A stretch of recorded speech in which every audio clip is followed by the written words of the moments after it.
You're listening to Connected, a podcast dedicated to curious APS employees who want to know more about the company and the people who keep the lights on.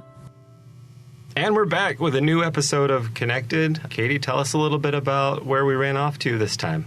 This month, we headed up to Prescott for the day and got to meet a lot of new people. I actually never been to the Prescott dock before, so that was a lot of fun. We got to do a ride-along with construction maintenance planner Brent Chambers. We basically hopped in the truck, we turned on the recorder, and had a conversation with him. And we learned a lot about Prescott and a lot about what it's like to be an APS employee up there. Hope you enjoy the conversation as much as we did. Yeah, it's a little bit different episode than what we usually do, so we'll see how this goes. Let's do it.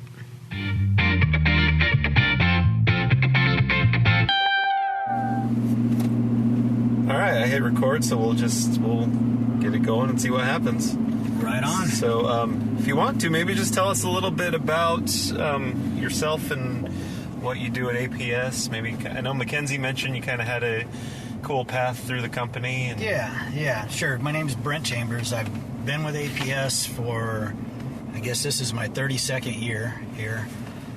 Been in Prescott for the past 22 years. Started out at APS as a draftsman, actually. Well, actually, my very first taste of working here, I was what they called a summer helper back in the early and mid-'80s. While I was going to college, I would come and had an opportunity to work on a line crew for the summer. And I think that's probably what ruined me for college and gave me my path that I chose to pursue. I enjoyed the work, I enjoyed being around the guys, and I thought it was an interesting way to go. So when college didn't necessarily work out great for me, I actually got on with APS as a draftsman, a real entry-level type thing, and spent some time there, and then went as an engineering technician and saw a pre-apprenticeship opportunity come open. It was the very first year that they made pre-apprentices, and so I was a successful bidder in that. Was a pre-apprentice for about a year. I ended up taking a position in customer information on the telephones for about 8 months. And then, again, pre-apprenticeship positions came in, and was successful there and served my apprenticeship down in the valley. And then when I topped out, Prescott was busy and needed some help. I came up here temporarily as a lineman, and it's worked into a permanent position, and I've never left. So what was the appeal to Prescott? So, you might, with the company, we kind of have a lot of opportunities to move around. Why'd you stick here? Well, as a lineman, you work outdoors. I had the opportunity to go to Yuma for several summers as an apprentice and things. And when I came to Prescott on that temporary assignment, I found the conditions up here quite a bit better than what I'd experienced either in the valley or in Yuma or anywhere else in the south. So I enjoyed the small town atmosphere too. I thought never really was keen on staying in Phoenix. I kind of looked at maybe going to one of the districts when I finished my apprenticeship, and Prescott just happened to be where I landed originally, and enjoyed it here and still do. So I've noticed a lot of the people we met here in Prescott have some pretty deep ties, not only just in the city, but with APS specific. So what do you think it is? Is it a lot of people that kind of feel the same way you do, just kind of the perfect mix of lifestyle and work? Yeah, I think so.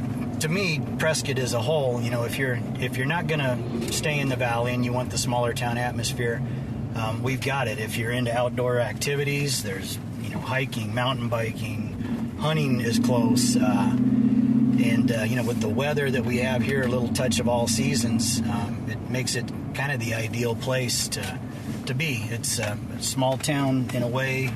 I've got a son in high school here, and it's a great place to raise your kids. It's not perfect, and there's the same issues that they have down in the valley, but it seems to be a little closer knit group up here, so the small town atmosphere still prevails. Tell me a little bit about just kind of the time you've spent with APS. How have you seen the company change? Well, being up here, I guess, in Prescott for the last 22 years, I'm kind of isolated to a lot of the things that happen corporately down in the valley. We're kind of our own little thing up here. But what I've noticed most recently in the last several years is basically people retiring, a lot of the knowledge base, the folks that have been up here since I've been up here, type of thing, are leaving the company to retire, move on to other opportunities. And I think the biggest issues that we face is that knowledge transfer, and then having folks that come to Prescott and want to stay in Prescott actually stay here. So we've had sort of a revolving door in some of our positions, and not quite that continuity that we once had up here. So that's probably the biggest challenge and the biggest thing that I see. I was wondering if you could talk a little bit about APS in the community and how kind of APS is seen here in Prescott. APS is a large part of the community up here. Even as the town grows and isn't quite the small town it was 22 years ago, we're still embedded deeply, within the community up here. We do volunteer work. A lot of the folks here volunteer for many different things. We're part of the parades that go on the 4th of July, which is a big to-do up here. And APS is kind of leaned on and reached out to a lot of times. Say even the school districts that have trouble changing out their lights on their ball fields, they'll give us a call, or need donations for certain things that they'll look to APS to provide. And so I think, compared to maybe in the valley that we're seen here as an APS family, as a little deeper embedded into the community. So how do you see that kind of being a benefit as Prescott continues to grow and some of the challenges maybe the community in the area has looking forward? I guess the challenge is in several different ways. The one challenge that we face right now is the coordinator, the construction coordinator up here, is just keeping up with the growth. We'd gone through a very busy time in the early 2000s, and then through the economic downturn and those type of things, it had slowed down a little bit. But right now, we're in quite a housing boom. Just around our facility, our yard, they project 2,000 new homes within a 5-mile radius just of that new facility. So new subdivisions are going in. Our infrastructure up here is kind of aged. We haven't maybe put the investment into our facilities because we didn't need to previously, but as things are growing and in such a rapid pace, it's put us a little bit behind the 8 ball with keeping up with that growth. So that's a big challenge. So what are some of the challenges our crews face? And there's a lot of you're in city, then you drive 5 minutes and you're out in the country. So how's that balance of kind of working in the different environments? Well, honestly, it was one of the things that drew me to Prescott to work. Our service territory up here is huge, square miles wise, and quite diverse. We go all the way to Baghdad. We work Crown King, all the way to I-17 Cordis and some of the ranches to the east, and then up north to Paulden. So square miles wise, it's a big area to cover, and the geography is very diverse. We go from downtown Prescott and some of the newer areas in Prescott Valley where, it's similar to Phoenix. It's very suburban and very compact with a lot of stuff going on. And then the next day you can be on a job out in Kirkland Valley, at some ranch out in the middle of nowhere that you don't see another soul out there. So that's what's drawn me here, and it at the same time causes challenges, with access to some of our locations and that type of thing based on the weather and that sort of stuff. So the other thing is we're such a mix of old construction and old infrastructure that we've either just continued to add on to or, have had to update to stay up with growth and the way things have changed. That offers quite a bit of challenge too. Some of the downtown Prescott area, our facilities date back to the 40s and the early 50s. So when you're adding new load and brand new buildings in on some old stuff like that, it creates quite a challenge. What's your best day at work? There's a lot of best days. It seems like we perform the best when we're under extreme pressure. So the best days that I have at work are usually during outage times. If we've got, a snowstorm comes through and we've got the community of Walker or Groom Creek or way up at a little place called Potato Patch, we've got those customers out of power, and our crews are engaged, and we're working to get those things taken care of. The best day of work is when I'm listening on the radio and they've closed the last switch, energizing the last customers. When I know personally what went into getting that power back on for them and how hard our crews have worked in conjunction with operations and everybody else to make that happen. It's somewhat behind the scenes and it doesn't get talked about a lot, other places, but those are the most rewarding days for me, and I believe it's the most rewarding days for our crews too. It's when we shine. So how are you guys addressing, some of those concerns you had with, these guys are going to be retiring here pretty soon? How do you kind of set up the next generation of Prescott employees with those same values and skills? Yeah, and that's a difficult task, but as I mentioned, we have some seasoned journeymen here on this dock, and we have an opportunity to get apprentices that roll through for their training, all different steps, all different levels and abilities.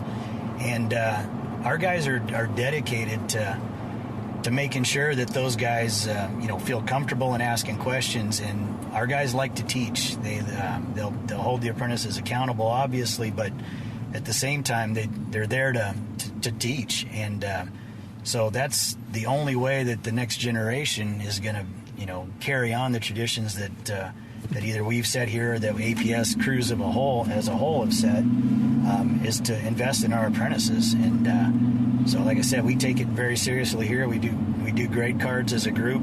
So if there's an apprentice that's struggling, we try to get them the work that they need, or on a crew that is doing things that will help them to further their skills and their abilities. And so we take a very active role in that and take pride in that. And that's the training of the next generation. So I think the union hands as a brotherhood take that very seriously, and I hope that's the same throughout the company. Could I get any more long-winded for you? No, that's great. Holy smokes. Rather you be long-winded than us have to drag it out of you. Yeah, so I get on a roll sometimes. So what is this project that they're working on? So it's a project's a new cell site, a new tower built. They made it look like a pine tree, but it's kind of in an area where we don't have pine trees, so it sticks out a little bit. But so the pole that we're going to feed it from is an older pole, probably from the 60s, early 70s vintage. A little short, a little long in the tooth, so we're going to replace that pole and then put a new primary transition on it and feed the transformer that feeds the new cell site. So it's a tight little area on a single road. It's a 2-lane road, but no place to get off. So we'll have a lane closure set up. We've had the hole diggers out to dig the hole, and the tree trimmers under this lane closure as well. So the crew should be in the process of getting things sort of spread out to set the new pole and transfer the wire up. So how long would a project like this take? So this is going to be a day project for them. This crew, I've got a couple extra guys today that are going to help them with some of the underground portion. So, normally we run a 3 or a 4-man crew. I think I've got 5 or 6 out with them today. So while the main crew's working on the overhead and replacing the pole, we're going to get the wire pulled for the service, and it'll be a 1-day deal, so I don't have to block the road any longer than necessary. So I kind of teamed up a crew and a half today to take care of this. How long does it take to plan for a day like today where you? So it's a job that I've been out to previously to eyeball. I've counted on the inspectors to make sure that the underground portion is ready to go. But these type of things in these type of tight areas, it's something that I definitely come and have a look at to see what we need to do. So I've spent half a day planning it, trying to get coordinated with the people to do the lane closure with our forestry department to trim a tree while we're in here, and then also line up my hole digger the same day, at the same time trying to meet the expectations of the customer. So it's a job that it's not any heavy level of planning, but it's coordinating a lot of moving pieces in order to make it work out exactly right. Well, we're here. We can check it out. Okay, very well.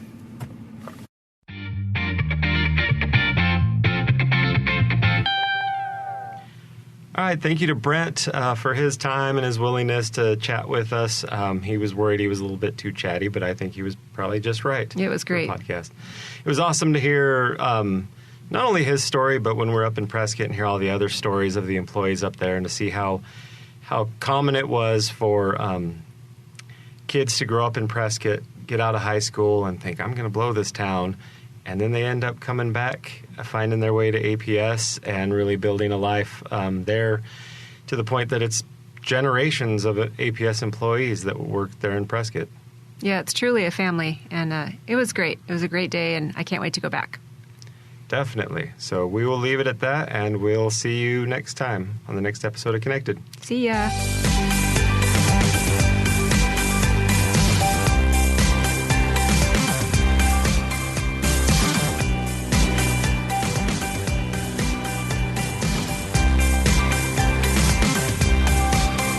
Thanks for listening to Connected. If you have questions about today's episodes, or if you have suggestions for future episodes, email us at employeecommunication@apsc.com.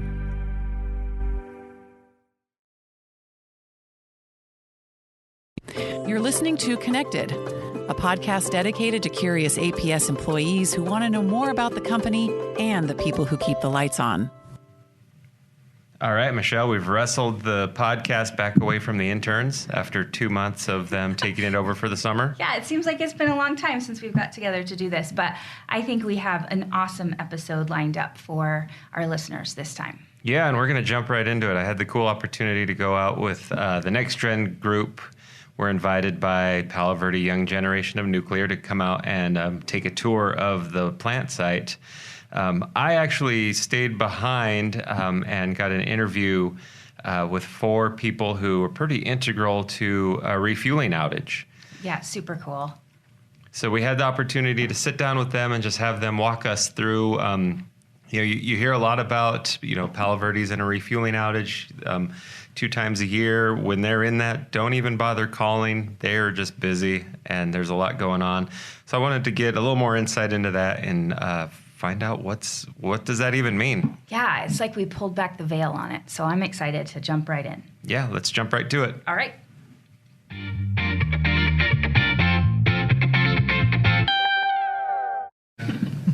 All right, so we're gonna jump right into it. We're here at the Nuclear Promise Room at Palo Verde Generating Station. Excited that you guys came and sit down on the Connected podcast. Before we get too far into it, let me just go around the room and I'll have each of you introduce yourself. We're going to start with Lori. Hi, I'm Lori Brown. I started at Palo Verde as an environmental contractor sampling well water, and I'm now the primary chemistry advisor. Hi, I'm Ron Gonzalez. I work for the Radiation Protection Department, and I've been at Palo Verde since 1989, and I've worked for the utility since 1992, so I'm going on 27 years. I'm Sam Park. I'm from Rams Refueling and Mechanical Services. I have been here since 2007. APS for going on 11 years. I'm Dave Zenz from Operations. I've been at Palo Verde since 1989. I've been with APS since 1993. Awesome. It's great to have you guys here. So the main thing I wanted to talk about a little bit is a refueling outage. Outside of Palo Verde, APS employees probably don't know as much of what goes into a refueling outage. All we know is it's significant. There's a lot of time, manpower, resources put into this, and you guys seem to knock it out of the park. Every 6 months we hear just great things about record times. You're getting it done safely. So I would love for someone to just kind of walk us through the very basics, refueling outage 101. What does that mean? So, we start an outage, we have a schedule, and schedule is the risk. We make sure that we stick to the schedule to minimize the risk that we give to the plant, right? So we start off an outage, and the main concern that we have is going through error-free safety and giving back the plant to operations in a better configuration than when we found it, right? So we tear this plant apart to inspect everything, make sure that there is safe and reliable energy for the next 18 months. When we give it back to them, we owe that to APS and we owe that to its customers.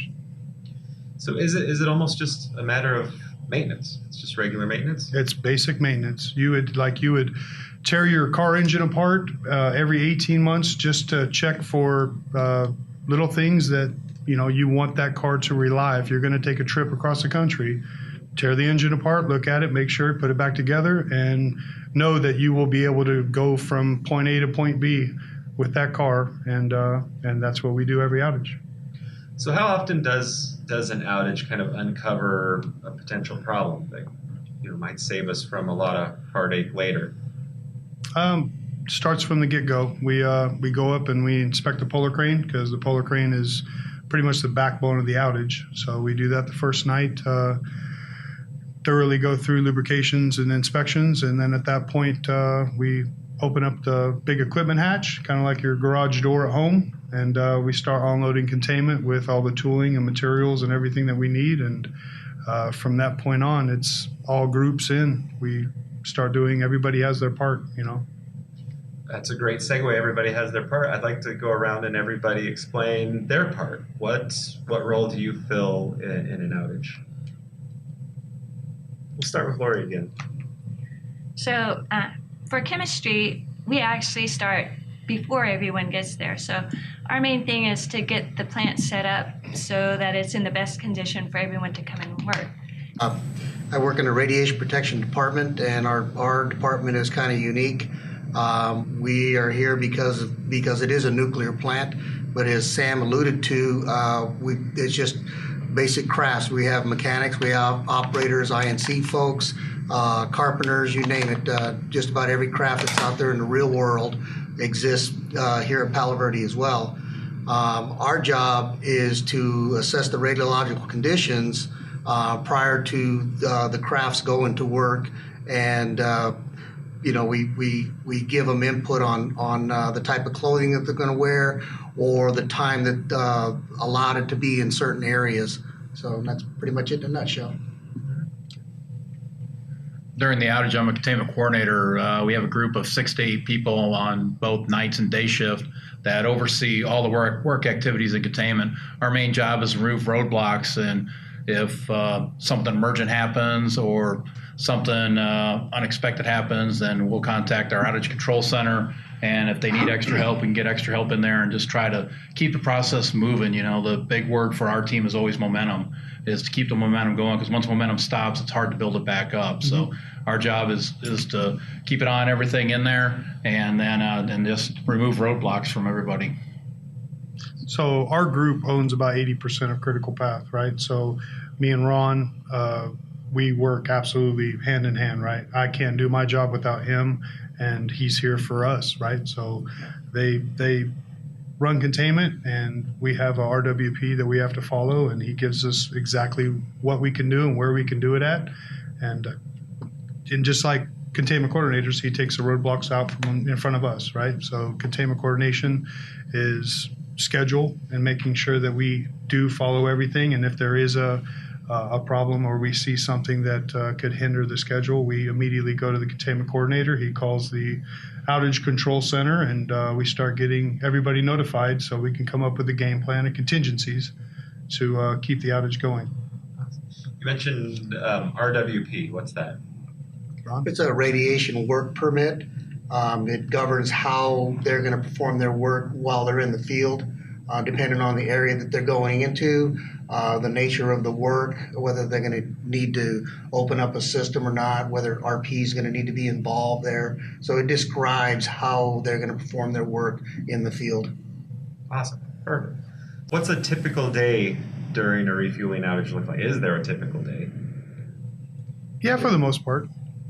What's for RP? We're pretty busy. We're as you probably know, the whole site is on 24/7 for 30 days, so to speak. For a typical day during an outage will mean usually we're dressed out in our protective clothing 3-4 hours at a time, go out and take a couple of breaks, and then come back in. It's a 12-hour day, usually 5 days a week, and we're from an RP standpoint, we're all assigned certain areas that we monitor the radiation levels that are in those areas, so that way we become well aware of those specific areas. So from the operations end of things, it's really busy at the beginning of the outage as we take all the systems out of service and we drain down to get ready for maintenance. So like our first 4 or 5 days are really busy. And then when they start moving the fuel, it'll slow down a bit for operations.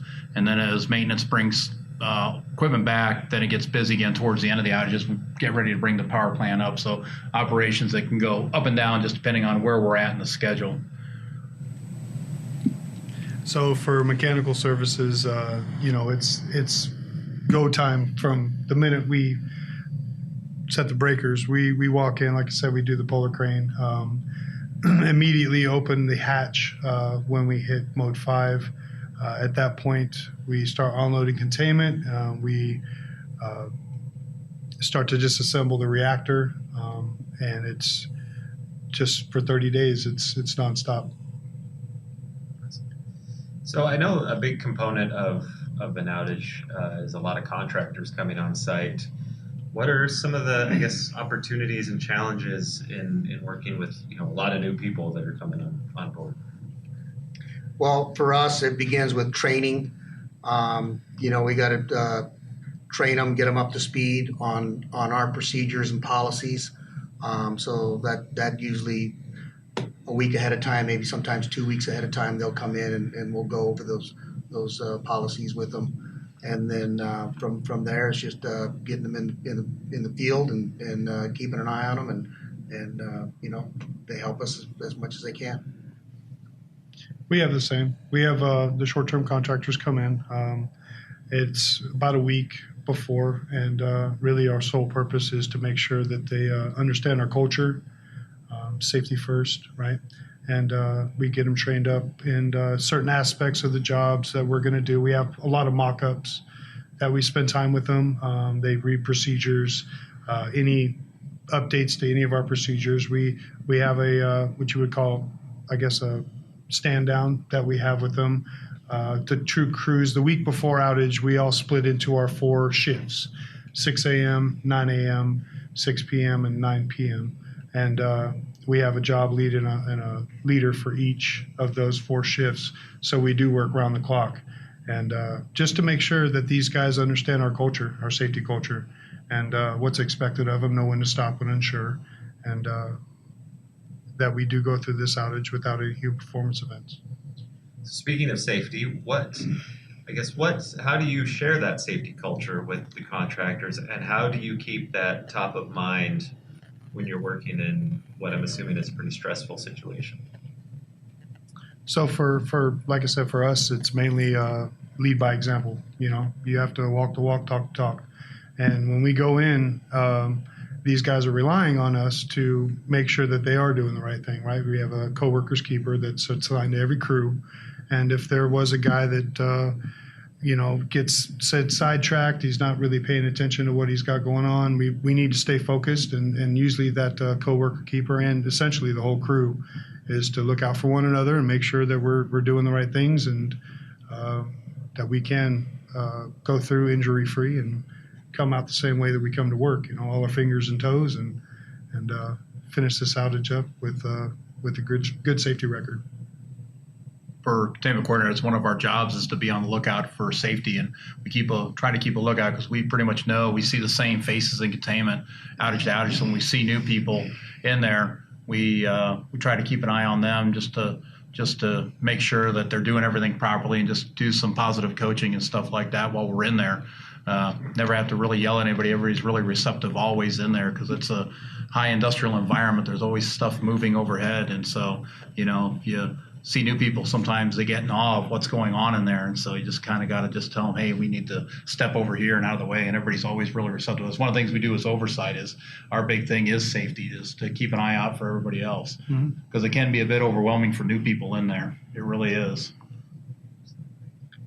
Yeah, in chemistry, it takes about 18 months or so to train a new chem tech. So we don't work with contractors during outages, but we are in all areas of the plant. We're always, walking around in different places and keep our eyes open for people who look new or that they might possibly be doing something that doesn't fit in with our safety culture. Eyes are always open. And from an RP perspective, we have daily turnovers from the previous shift. We're going over updated events, whether what's been happening in the plant, all those kind of things. We share everything that we can with our contract staff, and let them know that it's an open dialogue, that if they have any issues, any concerns, or they see anything, please bring it up. So we foster that environment, and I think we're very good at that. I agree. So tell me a little bit about communication and how you foster that in what's a really big undertaking with a lot of people. How are you making sure everyone on site is in tune with what's going on, not only through the whole outage, but maybe just that day? What are some of the resources you're using? So we have a 5:15 morning meeting and a day and night shift, and that's to align work groups for the day's work. That includes containment coordinators, OCC, outage control center, schedulers, all of our upper management from mechanical services and the refueling services side. So it's a daily communication. We have a our ROCC, which is the RAMS OCC, that we keep updated with the schedule, and that's how we, like I said, we control our risk by following the schedule, and that's how we've been able to do these 30-day outages. Follow the schedule, safety error free, and the schedule will follow. Then as well, we go over our nuclear safety, our radiological safety, our industrial safety, and safety culture every shift. So that's mandatory. Mm-hmm. Yeah, turnover is always a big thing for all groups, and there's also people that have access to emails. There's also emails that come out on certain things. OCC, the Outage Control Center, will publish updates periodically throughout the day, and we'll get updates in containment. We'll usually put word out if things are going on, maybe on the secondary side or even on the primary side, and we'll go around and tell the supervisors of the various work groups, hey, this is what we got going on right now. So communication can be a challenge during the outage, but as we get better and better technology, it gets better in there. But our big thing for all the groups is turnover. That's where everything has to happen at, is get a good turnover from shift to shift. So we put out a call to employees if they had a question about refueling outages. We got one in. So this is from Steve Goss. He's a load management specialist in the distribution operations support. And he asks, can the nuclear business unit describe what the major projects are this refueling outage besides the 1/3 refuel? Are they changing out any feed water heaters, upgrading control systems, replacing obsolete equipment, or etc.? He says, I used to work at another nuclear plant on the East Coast, so I know this is okay to ask. I understand. So I'm not aware of all of the upgrades that we're going to have, but for us, we have the Polar Crane upgrade. This is the first one that we're going to do. It's about a 14, 15-day window to fully upgrade our Polar Crane. And that's a whole new trolley, new cab, new control center. It's a pretty big undertaking, but we've had a lot of time and mock-ups and trips to the facilities where they've been making it. Projects group is running this, and then we're doing the generator rewind on the turbine generator. So I'm not quite sure exactly who's doing that. I believe it would be GE. It is. And so they're doing that work, and so we're extending our outage by about 15 days. So instead of the 30-day outage, we'll have a 45-day outage right up until Thanksgiving. So tell me what is the Polar Crane? What's it do? The Polar Crane. The Polar Crane is so if you think of a bridge crane, your containment, which is in a circle dome, correct? We have a railing system in a circle at the top of containment, and our bridge crane will span the top of containment. That's why we call it a polar crane. And it's a 225-ton bridge crane that we pick all of the reactor head, upper guide structures, and all of the D-stack things that we have to do, RCP motors, reactor coolant pump motors that come out. We've been replacing reactor coolant pump motors for probably the last, I believe, 7 years, and we're almost finished with those modifications. We're sending them off to Westinghouse to get rebuilt.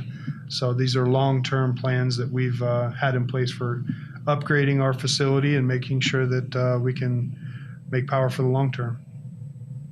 So one last question I actually wanted to see with the four of you in the room. Was there any questions you had for one of your peers as far as what they do? This is kind of open forum for you guys. Well, we've known each other for going on 10 years.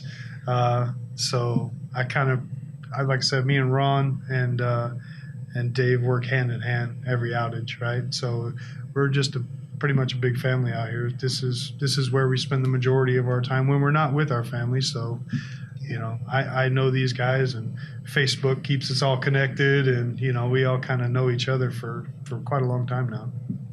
I just a question for Dave.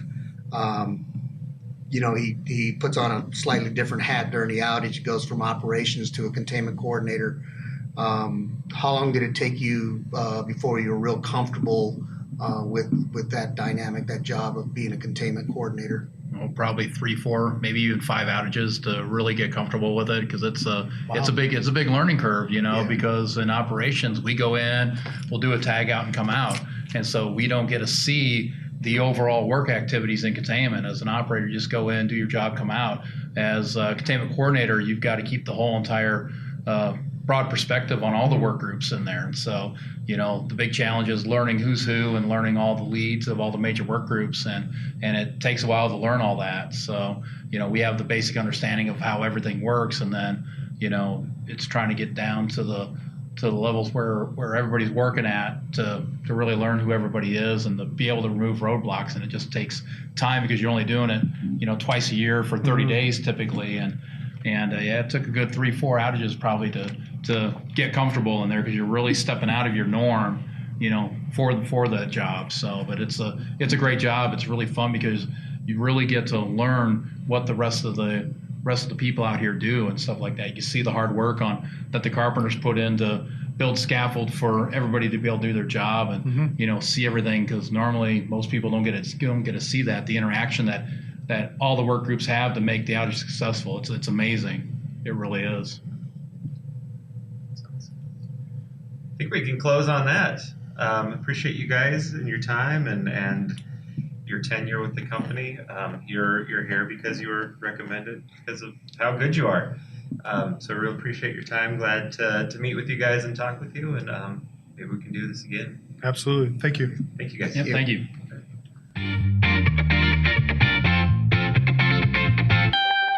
So that's our conversation out at Palo Verde. I must say I'm always super impressed when I get to go out there. The facility is amazing, but more so the people are incredible. Yeah, I think that conversation truly just defines what teamwork is all about, right? And we know all around APS people work so well together, but during your conversation, I think what struck me the most is just how they really rely on one another to get their job done. And I think there's that sense among all employees that, I have to do the best job that I can do because someone else is counting on me. And I just thought that was really cool. Absolutely. The level of trust and accountability they have to each other is amazing. Mm-hmm. And we really only barely scratched the surface of what's going on out there. So they, after we chatted, we talked a little bit about coming back out and maybe doing round 2, going a little bit deeper. But before that, Michelle, tell me a little bit about our next episode. Yeah, so the next episode I think is going to be one that everyone can relate to, and I think it will be something that everyone will want to hear. We're talking about wellness.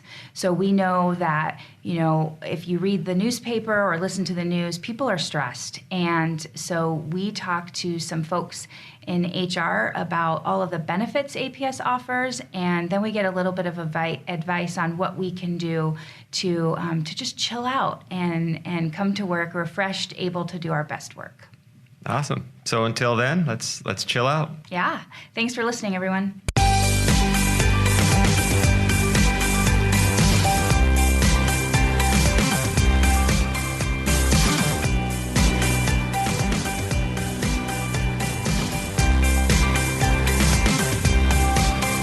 Thanks for listening to Connected.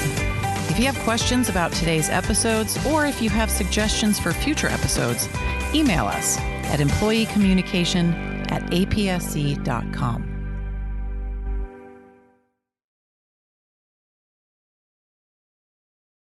You're listening to Connected, a podcast dedicated to curious APS employees who want to know more about the company and the people who keep the lights on. Welcome to Connected. We've got a brand new episode for everybody. It's good to see you, Michelle. Good to see you, Zane. I'm excited for this episode and this conversation. This was an idea that you and I had kind of been kicking around. It really started building up in my head as I read some news about the differences in millennials and baby boomers. And I was really picturing this as this was going to be our cage match. Yeah. Millennials versus baby boomers and all the problems that they're causing in the world. Right. We fit right in the middle there. I know you're at the upper end of millennial. I'm an old millennial. And I'm the middle child. I'm neither. So, we're going to talk about that in this podcast. But I am super excited about this episode because, frankly, it's going to challenge our listeners to just become, as one of our guests explained to us, a better version of themselves. So I say we just get right into it. Let's jump right into it. Awesome.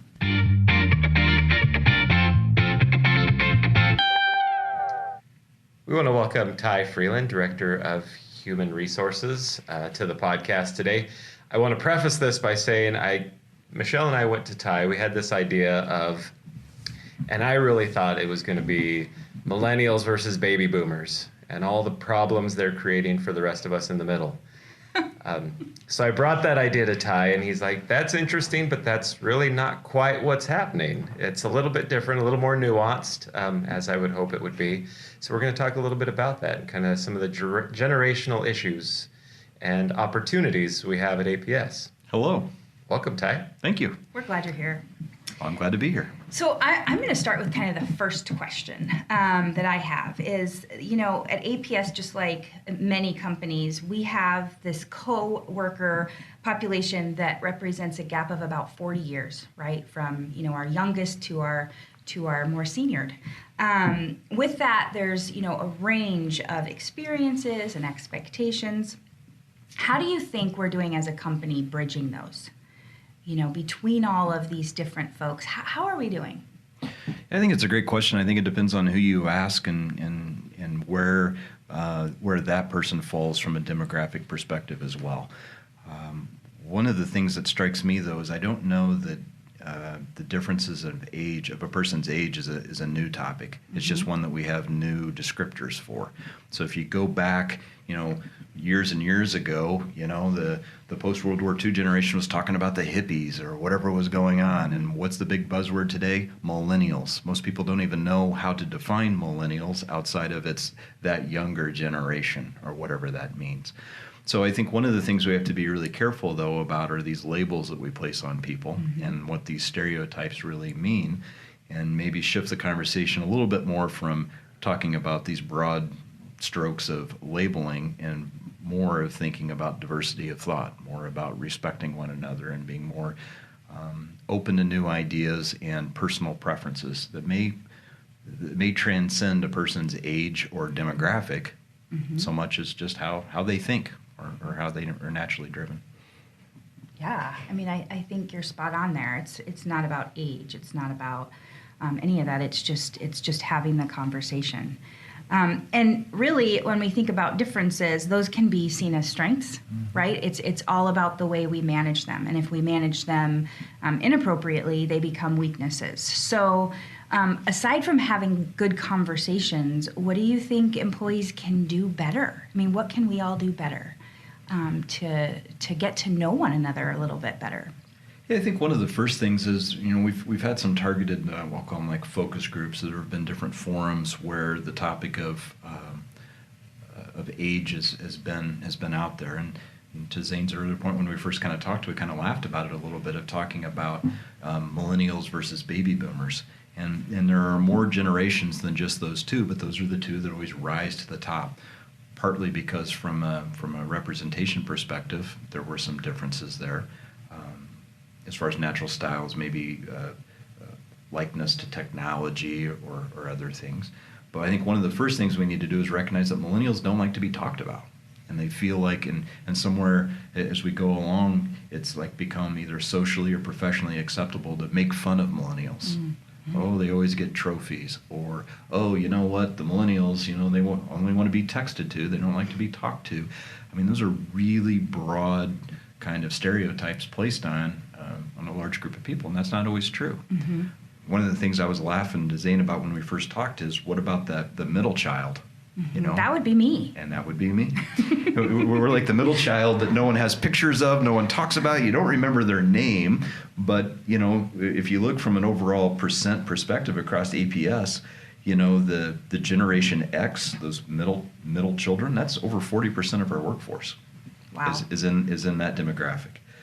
The baby boomers represent 30%, and the quote-unquote millennials at 28%, and then others, spread across. But the majority of our workforce today are these Gen Xers, and I think the Gen Xers bridge, again from a stereotype perspective, bridge some of those thoughts between baby boomers and the millennials. Mm-hmm. And a lot of it has to do, I think, with technology, or the openness to use technology, more flexible work, a lot of those different thoughts. But not everybody's the same just because of how old they are, though. Can you talk a little bit about the age ranges we're looking at? Because I was actually, as we were talking about kind of Generation X, I was surprised to see that I'm actually a millennial, but I'm on the older end of it. So what, from the APS perspective and HR, what age ranges are you guys kind of looking at? Yeah, that's a great question, Zane, and I'll tell you, based on the research that we've done or just the articles and the things that you see, there isn't like a United States standard related to these age bands, but generally speaking, the bands that are used are baby boomers that are born between 1946 and 1964. So to put it in an age perspective of today in 2018, it would be those between ages of 54 and 72. For Generation X, it's born between 1965 and 1980. So mm-hmm. the ages of 38 to 53. Millennials from 1981 to 1994, 24 to 37.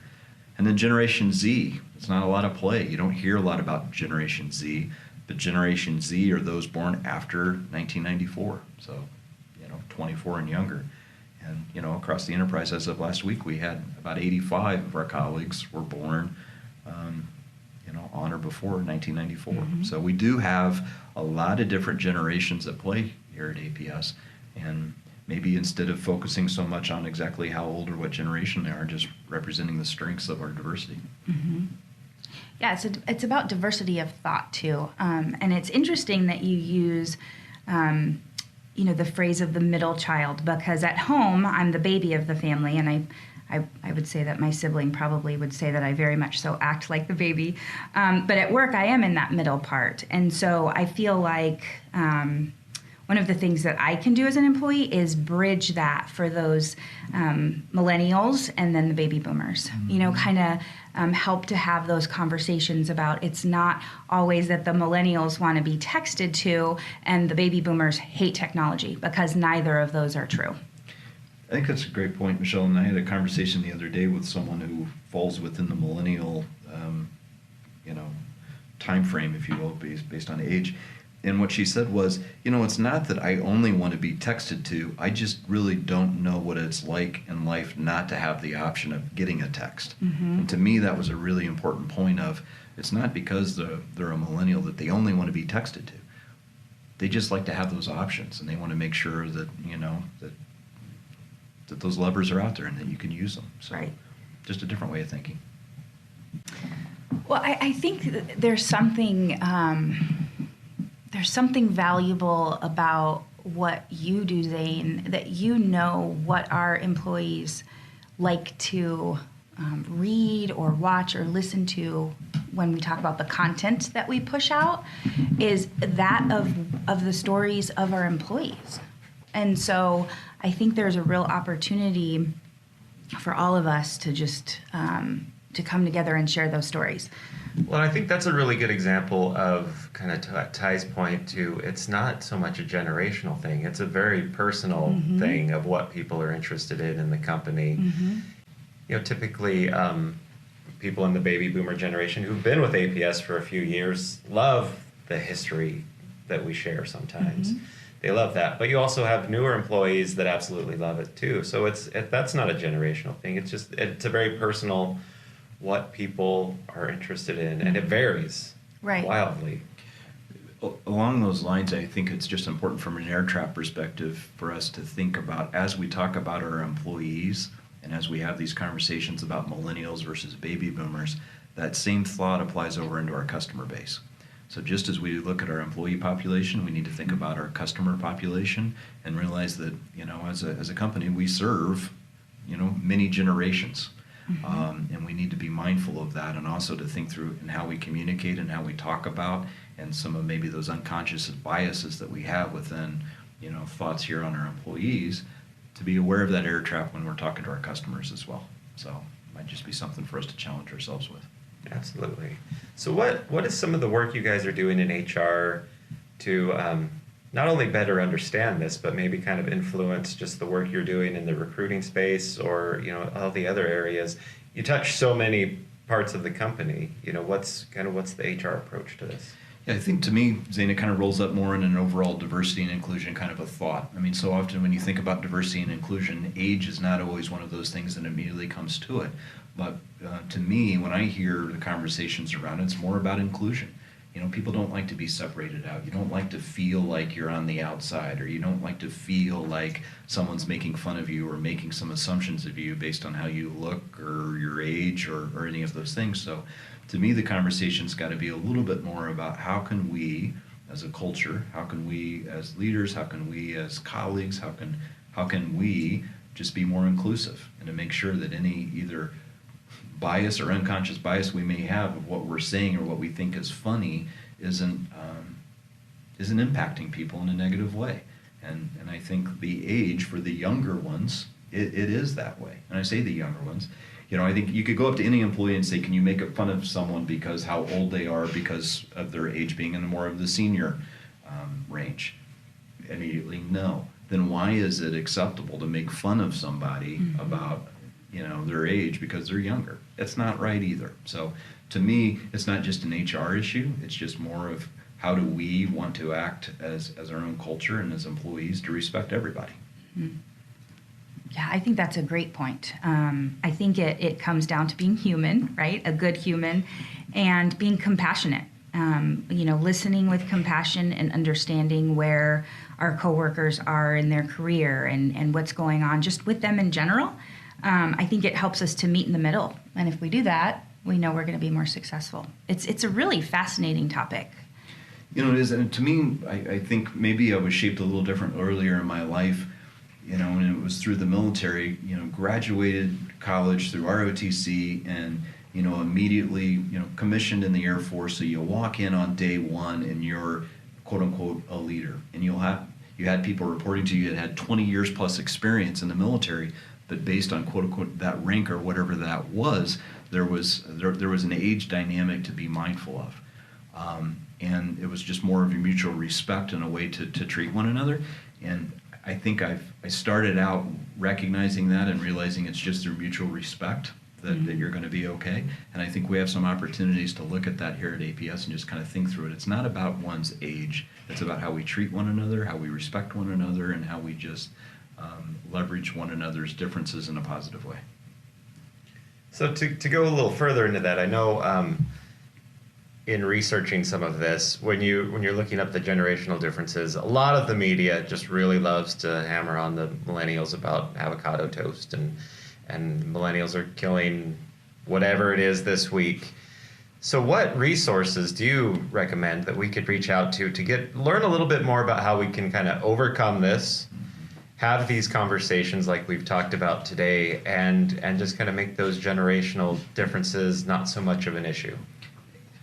Yeah, I think that's great. I would challenge everybody to just go to Google. I mean, we have to Google everything today, right? Go to Google and just type in millennials are, and just look to see what auto-populates. Then type in baby boomers are and see what populates.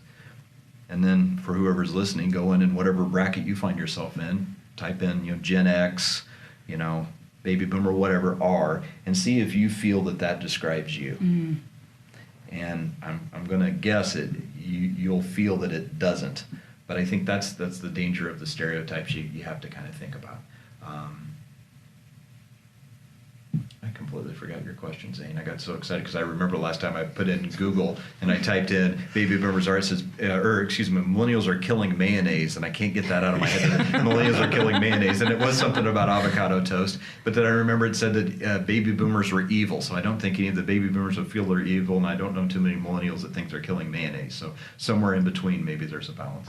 Exactly. So you addressed my question. So I guess the next thing is, what next? Where do we go from here? I think where we need to go is more of just highlighting how it's not okay to continue to make the topic around age differences, these different brackets, and force-fitting people into stereotypes or into definitions based on their age. And I think that's our first challenge to one another here at APS is to think about that. It's not okay, because those are very general brackets and very general thoughts of overall ideas or maybe tendencies, but it doesn't mean that's how everyone is. So instead, if we could focus on maybe more of where either through experience or competencies or traits or drivers or other things at that individual level, how we're stronger because of our diversity, that might be a good way to go. And I realize that's a lot of words and it sounds like a lot of HR words, and I didn't mean for it to come across that way, but we just need to, I think, really step back and stop force-fitting people into these categories, because that's what we want to talk about so much as just representing that we all wear an APS badge. We all, are here to serve our customers and to be positive stewards, both in our departments and in our communities, and to learn from one another regardless of our age, ethnicity, background, or any of that, and just be stronger together. Yeah, Ty, as you were talking about that, I started to think about some of the things that me and my team have done to get to know one another better. And so I'm going to give a plug to the TMC group. Sure. They came in and we did a Strength Finder activity together, and it was fascinating because, it had nothing to do with age or gender or any of those differences that we may have. It was just getting to know one another. And one of my colleagues and I are so different, but we were able to sit down and look at those strengths that we both had, and it totally makes sense now. Sure. And I think if we could do that across the board, just get to know one another, right? It's incredibly helpful. So if you have an opportunity to bring in TMCs and to do that, I would be all for that. What's a TMC? A TMC is a talent management consultant, right? There we go. Awesome. Absolutely. I got it right. Absolutely. But yeah, we definitely have resources here at APS to help us all figure one another out and become stronger teams. Yeah. Yeah. I think that's probably a great place to stop, too. I do, too. Yeah. Thank you so much, Ty, for coming. Thank you, Ty. Well, thank you. And like I said, hopefully it doesn't sound like a bunch of HR words, and this isn't really an HR issue. What I would challenge us all to think about is this is more of just how do we want to be treated, and how do we want to treat one another, and how do we want to feel as colleagues with one another. And I think in where we are as a society right now, there's more and more highlight and focus on the importance of how people feel and how they're treated. So it would just challenge us to think in that space that,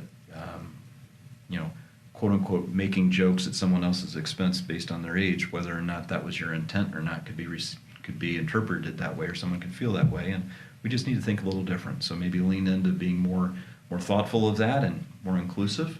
And I hope we can be a stronger team because of it. I love it. Thank you so much. Thank you. Great. Thank you.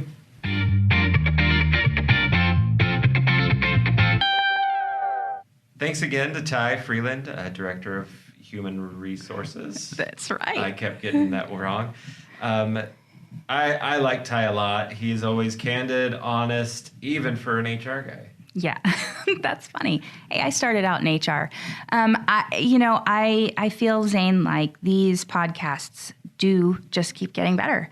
And that's not necessarily props to us as much as just the topics are, they're of value to anybody, because on this one, it's really just a challenge to every employee to be more mindful around how they're treating their coworkers and having conversations that really matter, so that every single one of us comes to work and finds our place and is able to do really good things because we feel like we belong. Absolutely, and there's always time for that conversation. Absolutely.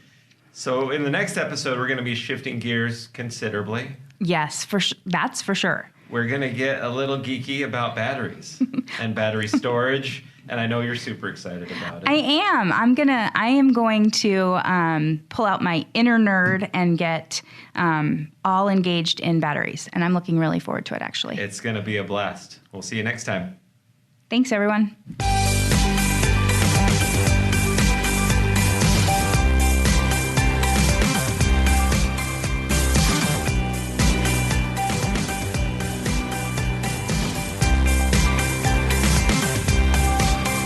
Thanks for listening to Connected. If you have questions about today's episodes, or if you have suggestions for future episodes, email us at employeecommunication@apsc.com.